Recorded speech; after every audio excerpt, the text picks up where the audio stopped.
Enchanted Tiki Talk is brought to you by Kingdom Strollers. Our premium stroller and crib rentals are delivered straight to your Disney or Orlando area resort. It couldn't be easier. Book yours at kingdomstrollers.com. And Mouse Pros. Let our travel specialist plan your next vacation. Our concierge level service gives you the perfect hassle-free vacation.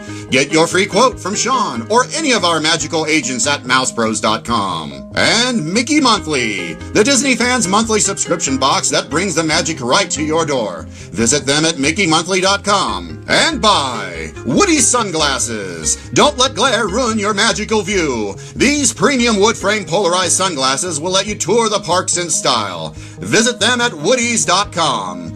And now, it's show time!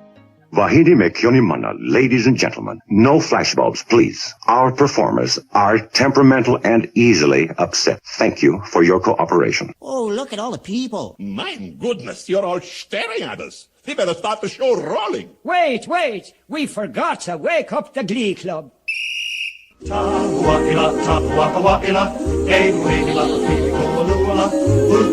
Hey, howdy, hey, and welcome to Enchanted Tiki Talk. We are your hosts. I'm Sean. I'm Keith. I'm Matt. I'm Scott. And I'm Alan. So grab yourself a Dole Whip or a citrus roll, pull up a chair, and enjoy the show. This is episode 226 for the week of February 18th, 2018. Hello, everybody, and welcome to Enchanted Tiki Talk Podcast. The only Disney podcast that, yes, that's right. That's it. The only Disney podcast. Our numbers are way down then if we're the only one. I don't know. Yeah, I know, right? What these other people are listening to. So this week, Matt is not with us. Little tired. Ooh. Sick and tired of taking care of his kids who've had the flu. Who really just wanted more attention from Matt. So that's the reason why he's not on the show, to be honest. Yeah, well, it happens. Yes, it does. That's okay. That's fine. It is what it is, right? Miss you, Matt. Come back. So, anything new in the world of Disney with you guys? Well, yeah, I still don't have a trip planned, and it's kind of irritating me. So, it's like I'm starting to itch and scratch and get rashes. I mean, it's crazy. There's powder for that. See a doctor. Yeah. I just want a countdown. I just want one. I have a countdown, but it's all dependent on airfare. The airfare is like extremely high for November. I mean, granted, you're pretty far out, so prices are usually a lot higher when you book that far in advance. Yeah. But I'm hoping it does drop down because I'm not spending $1,600 in airfare. That Oof. would be... Yikes. Yeah, that's not happening. I'd much rather drive than spend that kind of money. Well, it's like I'm starting a new job and stuff, so it's like everything's kind of up in the air right now for me. But I was hoping to get down there for like a weekend or something, August-ish maybe, somewhere around there. But I just don't know yet. Yeah, we'll see how things go.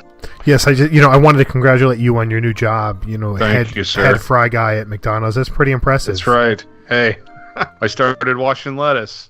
Yeah, and you worked your way up. I'm on French fries now. Good for you. They finally let you near the fryer, huh? Yeah, it's McDowell's, by the way. It's not McDonald's. Oh, I'm sorry. I got confused.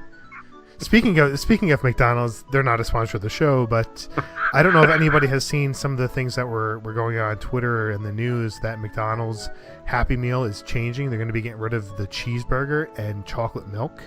What? Yeah. No more cheeseburgers unless you specifically request it, but they're getting rid of chocolate milk. They want a healthier choices for children. Healthier option. Like, really? If I'm not, because that's all Cooper gets if we ever take him to McDonald's. The chocolate milk is 1%, where the white milk is like 2%. Is it really? Yeah. Oh, that's funny. That makes no sense. Well, I'm not saying that, like I hate like fast food places. Obviously, if you've seen me, I like fast food places. But if you choose to go there, you are choosing to go to a place that is not like healthy for you. Exactly. So I mean, just get good stuff for a meal. I've never once like went in like a McDonald's or Wendy's or like any place. I'm like, I would love a salad right now. Like, right, exactly. It just doesn't happen. I mean, so yeah, it's a marketing tool to say, oh, hey, look, we're getting healthier. But if you choose to go there, you know what you're getting. Exactly. And that's why I don't go there. I haven't eaten McDonald's like 12 years. And fun fact on the salad there, Keith, McDonald's salad has more fat than their cheeseburger. Yeah, with their dressing. Yeah. Yep. Ridiculous. All right. So just get your Baconators and be happy and go home. That's Wendy's. All right. With that, let's take a quick break. And all the animals came out to play. I'm Lion, the king of the jungle. So cute. Isn't he, Papa?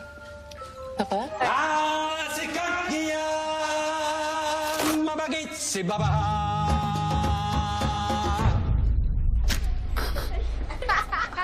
We all have a Disney side.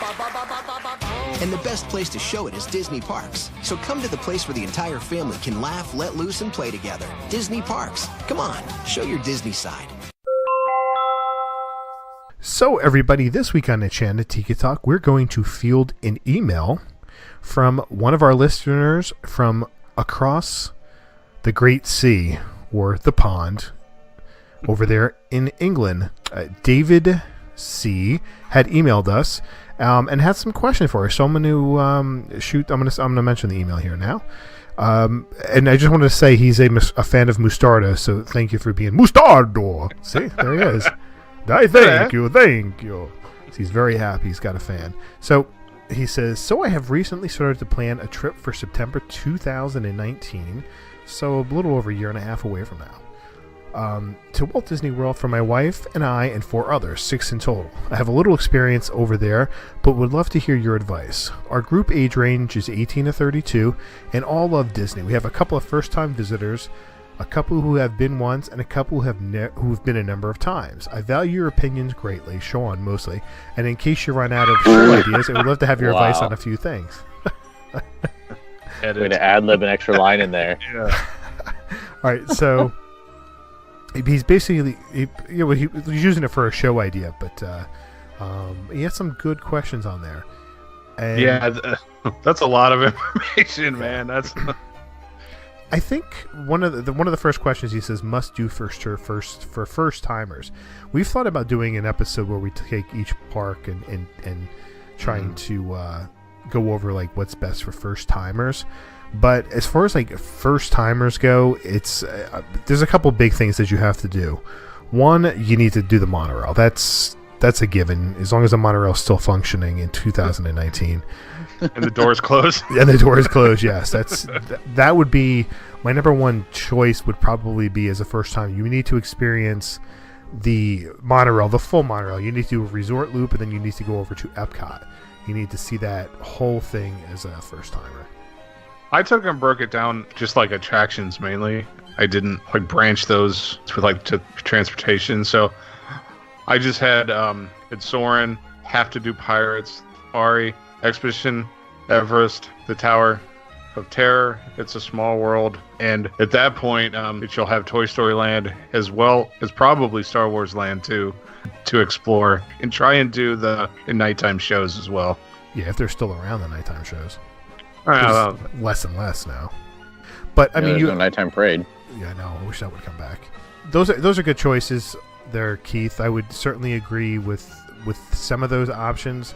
I think that I don't think I would put Expedition Everest in there as a certain must do for people who've never been to Disney. I think you got to focus more on some of the Magic Kingdom attractions first. You know, Peter Pan, Small World, Pirates, Haunted Mansion. I think those are all things you need to focus on for the most part. Is Magic Kingdom, spend more time at Magic Kingdom experiencing all those things.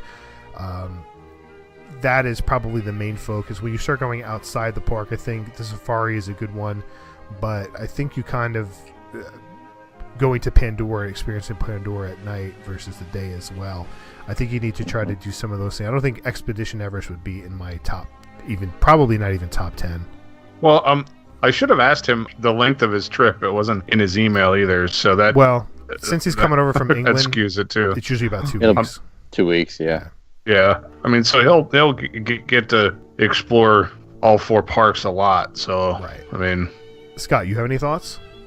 Well, I'm actually going to kind of go against what you said as far as the Peter Pan and most of the Fantasyland. I know I've said it many times. I'm not a huge fan of that, especially with the wait time and everything else. But you're right.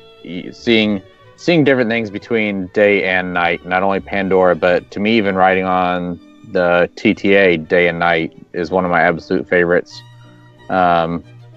Nighttime shows, the fireworks if they're there, illuminations if it's still there for sure. Really, we say it all the time, but don't rush through everything. And as a first timer, let them soak it in, because I hear so many times from people that while they're going, they feel like they have to get everything done. And if it's crowded or anything else and they don't get through everything that they wanted to, then they end up really not enjoying their vacation, coming back and having a bad taste in their mouth about Disney World. Right.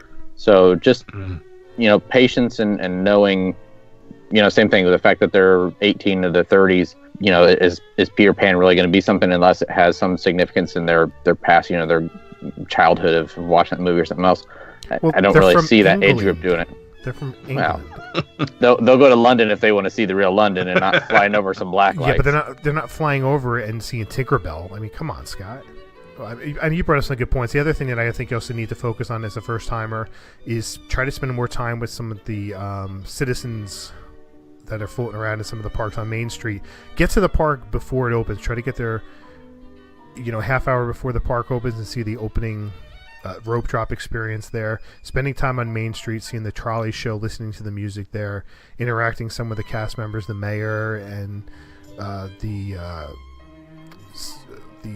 fire chief and all that, the suffragette females, Dapper Dans. the Dapper Dans. I mean, that's like things like fun to experience and then you head over to studios. Same thing. Interact with some of those, because those are if you have a great interaction with some of those cast members, you're gonna remember that more than you're gonna remember riding the safari. You will. I think it's a great experience to spend time doing that. So that's as a quick thing to do for first timers, just glancing over it. It's probably something we can do more, break it down a little bit more for first timers later on. Right. Yeah, that almost needs a whole episode just to itself. yeah. Next question: best character dining. Best character dining. I've done probably the most when it comes to character dining out of anybody on the show, I would probably say. I have not ever done them. So. Oh, you have never? No. Wow.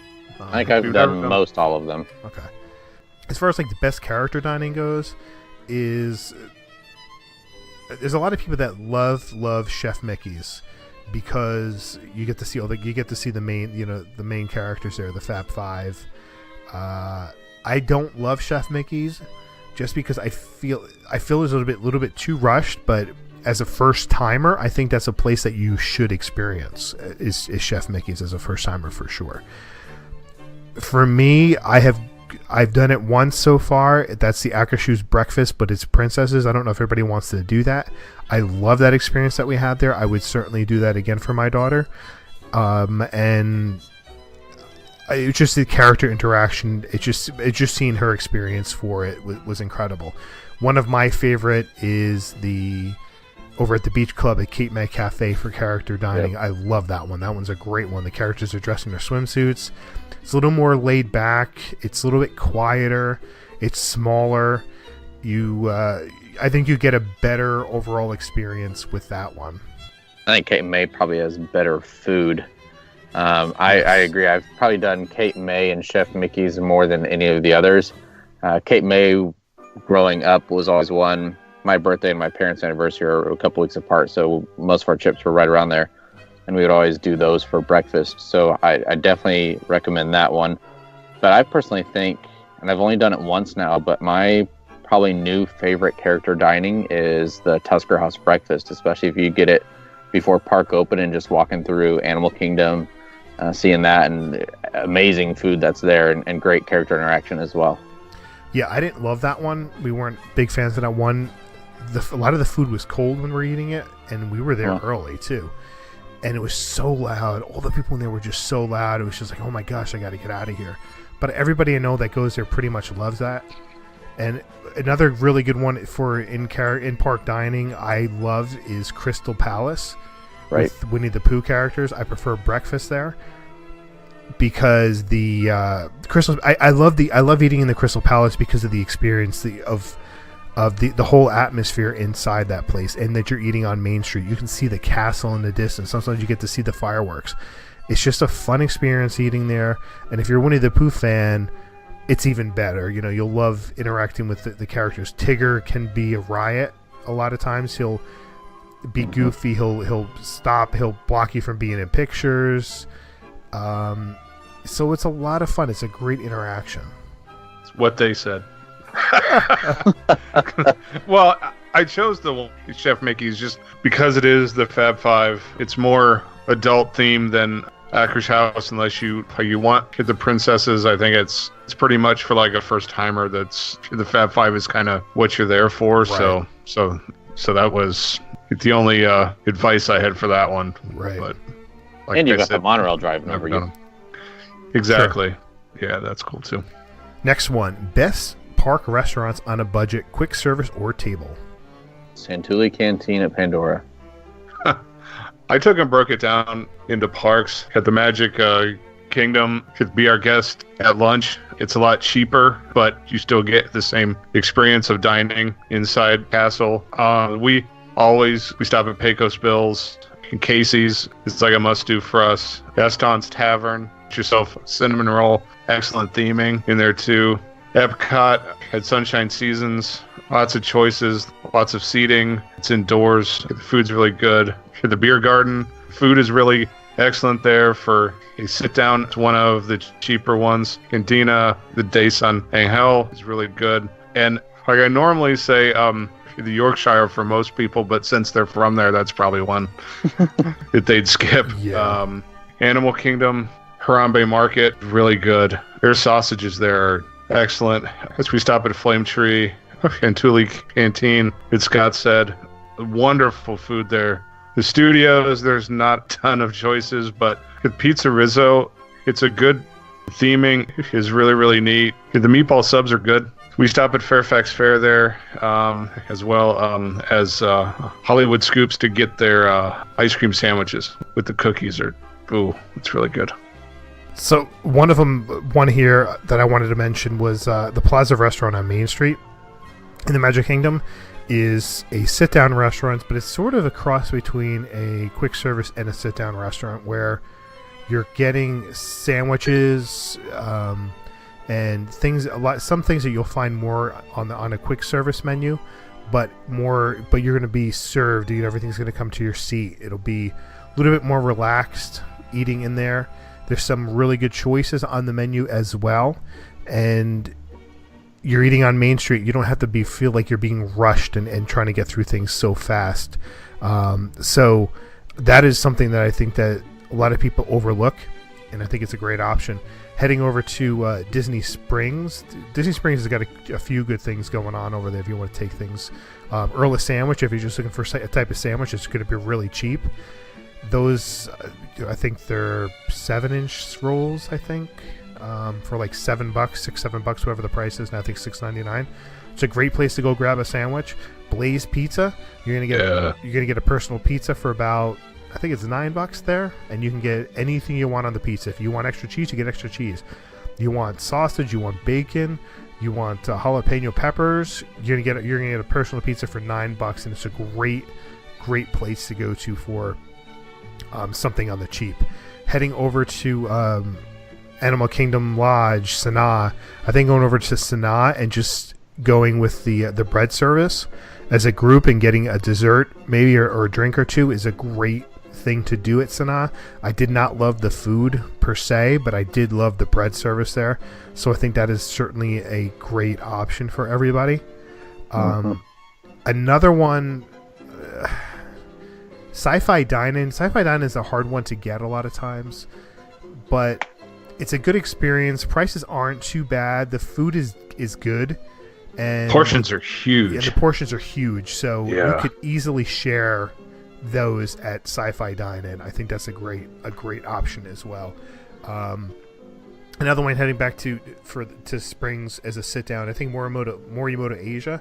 If you want to get like the noodle bowls and stuff like that, they're under $20. So it's a good bargain for that, and you're getting a decent amount for the price. Trails End is at Fort Wilderness, right? Trails End, yeah. Yes. That's where you want to go. That's like you're gonna get, especially for breakfast. Head over there one morning.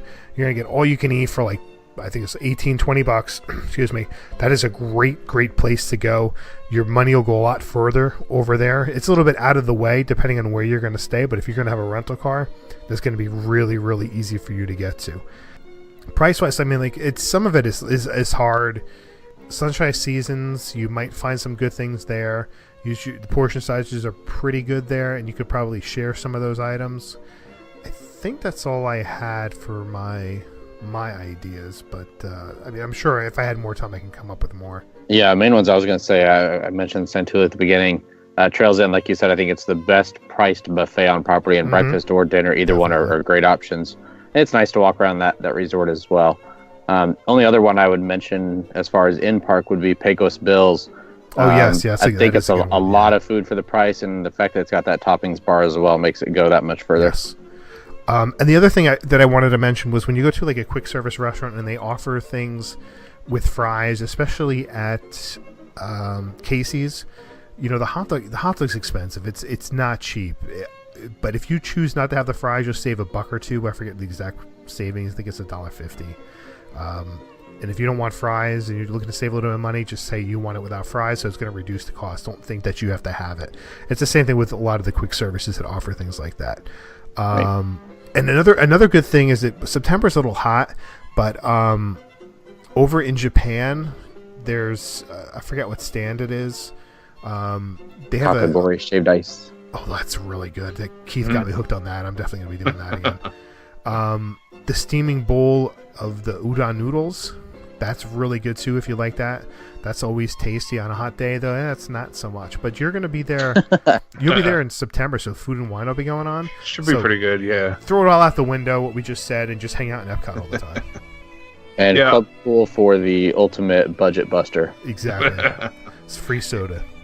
The one more, too, that I forgot at Springs is Wolfgang Puck's Express. Yep. The prices there are really good. The food is outstanding and tucked away, so it's usually like not that busy. Right. Because it's an older spot too, so it's like a lot of people are scouring for the new places, but the food there is really good. Next, Pandora advice. Scott. Where do I start? Get a fast pass. Find someone that has young children that you can use to do rider swap. Exactly. And eat a Santuli. And visit it at night and during the day. Yeah, do the day and night. And in all seriousness, if you're not able to get a fast pass and you don't want to rope drop, find an extra magic hours, preferably at night. Try to go, within the last hour of park close. We were able to do this on our trip back in November.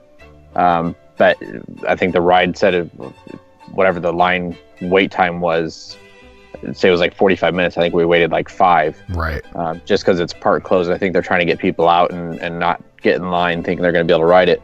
But we were able to do, I think we did Flight of Passage and then went right over to Navi River. We did Navi River twice. But Navi River twice. It's definitely worth doing it at night. Even the attraction itself, I feel, is a different, even though they're both an indoor attraction. I think just by once you exit the attraction at night, it really makes you feel like you're there. And I think this is probably something that once it comes closer to September of next year, we can talk about because you don't know the variables are going to be once Star Wars Land and Toy Story Land open up. So more coming at a later date. Next, favorite bars. That's a loaded question. Favorite La Cava. Yeah, La Cava in Epcot. If you love margaritas or tequila, it's the place to be. It's Scott loves the avocado margarita. I love the avocado margarita as well. It's a great one. I still want to try the jalapeno. I haven't gotten around to trying that yet. Those are two great things. Another. The Maelstrom is good there too. I haven't had that one yet. Oh, it's good. Was it the not rum chata one? It's something. Horchata, thank you. That one's good. It's a little bit sweet though. But yeah, it's more a dessert margarita. Right. But it is good. And again, being that Food and Wine will be going on, we'll have they'll be having a seasonal one out at their kiosk as well. Right. Okay, so we can agree. Keith hasn't been there yet, but the Trader Sam's at the Polynesian, that is a great bar. It's it's so well themed. It's so unless you've actually experienced it, it's really hard to describe to somebody. It's just so many things happen depending on what kind of drink you order. You know, the cast member delivers it to you. Sometimes in a costume, sometimes acting out. It all depends, and the environment around you changes depending on what drink you have. Things explode, rains, different sounds. It's just a whole fun experience. It's not cheap. And the size of their group will also help if they each order something different. Right, and you could try it and experience everything. So that would be fun. Going to the Springs, I mean, there's Jock Lindsay's. I really enjoy hanging out at Jock Lindsay's. I think that's a great spot to grab some appetizers and drinks.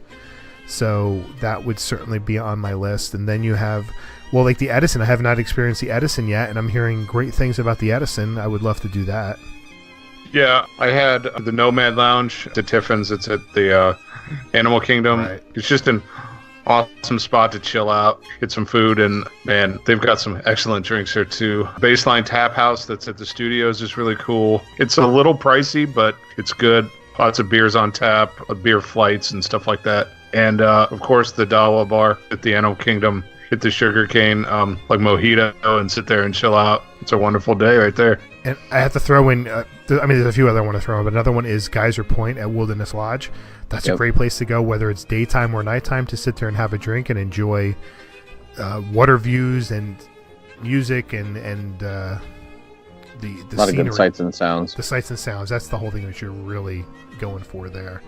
And also, I think at the Springs, I think you need to spend a couple nights there and going from restaurant to restaurant. So going to what's the place next to the boathouse? Paddlefish, going upstairs to the lounge up there and having some drinks there, and then maybe going to the boat at the boathouse, the outdoor bar over there too. I think that's a good one as well. There's quite a few when it's going to come to the Springs that you can go and enjoy. That's all I've got for that one. Okay.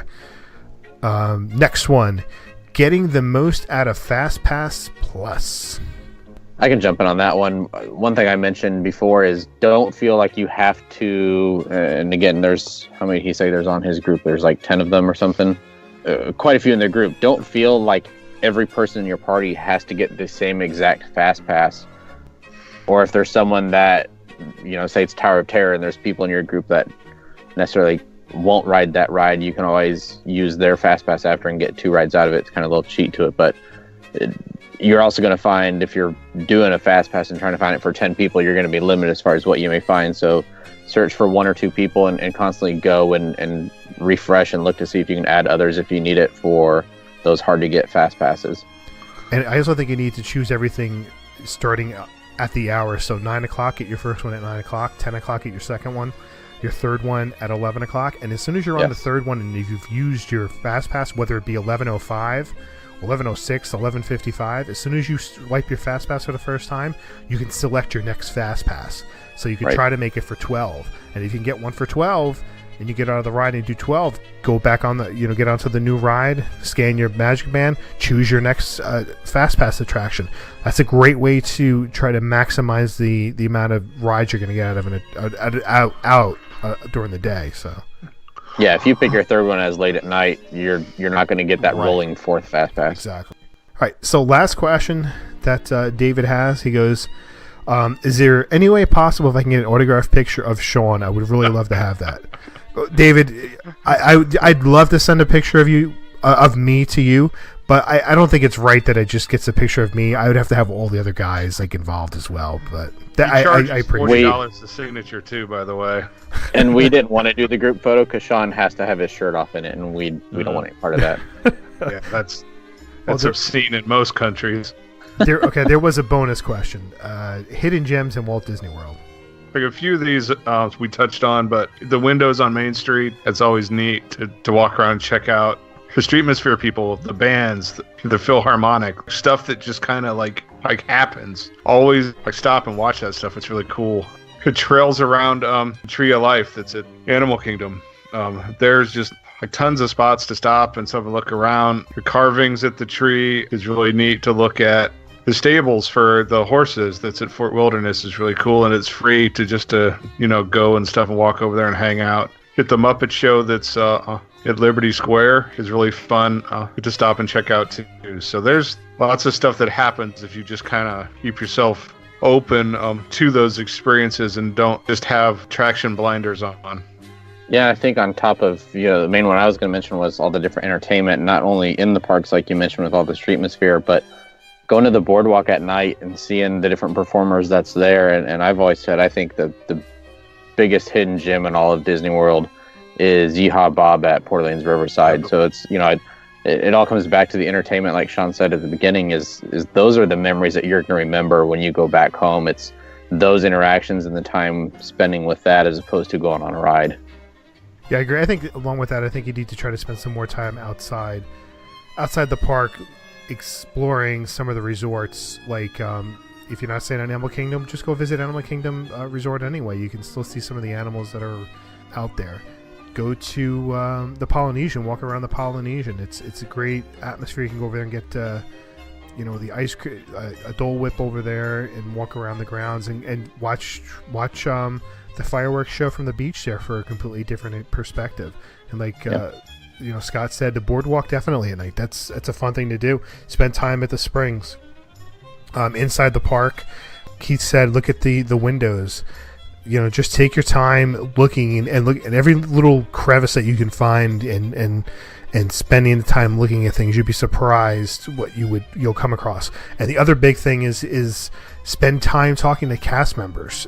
They're you can have a great experience talking to some people, especially some of the younger ones that are there on their college program. Some of them are eager to talk to you about what's going on in the park or what's going on in their life, what they like to do. Americans are very, very friendly, very outgoing. You'll see that more in the South than you see it up north, but people actually up north, people will say New Yorkers are rude or people up this way are rude. It's not that we're rude, it's just we're just constantly going. You're direct. Yeah, it's just... But friendly people are, relatively friendly. You get in a conversation with them, and it's two totally different people. So Americans like to talk, so we're generally sort of happy, in some ways. And to go on that, yeah, that does help too. Right. I mean, Sean's a perfect example of this. Americans are also very selfish and like to talk about themselves.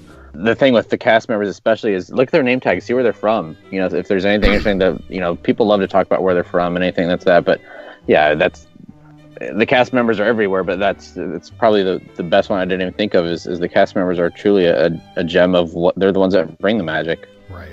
Yep. Right. So I think that's all for the questions this week. David, I want to thank you so much for submitting that, and I'm going to leave it up to you, but we'd love to have you come on. I know it's a long way off, but come on and tell us about your experience of traveling to the U.S. Actually, I'd still like to have somebody from England come on and just talk about their experience of what it's like, traveling here and spending so much time here. We don't get that type of thing. Our trips are 4 to 5 days, maybe 6 days for the most part. So it's nice to get that perspective. Especially if he's here for 2 weeks, just to hear how they do it and what they do over that whole period as well. Yep. All right, so that's going to do it for this week. First, we want to thank our sponsors. Kingdom Strollers. Get your premium stroller and crib rental at kingdomstrollers.com. The vacation experts at mousepros.com help plan your next perfect Disney vacation. Get a clear view of the parks with Woody's polarized sunglasses. Check out all of their wood frame styles at woodys.com. Don't forget to check out our store at redbubble.com/Tiki Talk Podcast. And you can connect with us on social media. Find us on Facebook at Enchanted Tiki Talk, Instagram and Twitter at Tiki Talk Podcast. And you can leave us a message on the Tiki Hotline, which is 256-4MY-TIKI, 256-469-8454. And if you enjoy the show, please take the time to rate us on iTunes. And you can find the Tiki-licious Sean at 1 Minute Disney Dream on Twitter. That's 1MIN Disney Dream, MouseWorldVacations.com, and MousePros.com. You can find me on Twitter and Instagram at Dole Whip Daily. And you can find me not so Tiki-licious on Twitter at Scott A. Campbell or on Instagram at ScottyBoy. I'm on Instagram and Twitter at mholly579. With all that being said, for our special guest Tyler, Alan, take it away, buddy. Thanks for listening this week. For Sean and Keith and Matt, I'm Alan, and this has been Enchanted Tiki Talk. Aloha.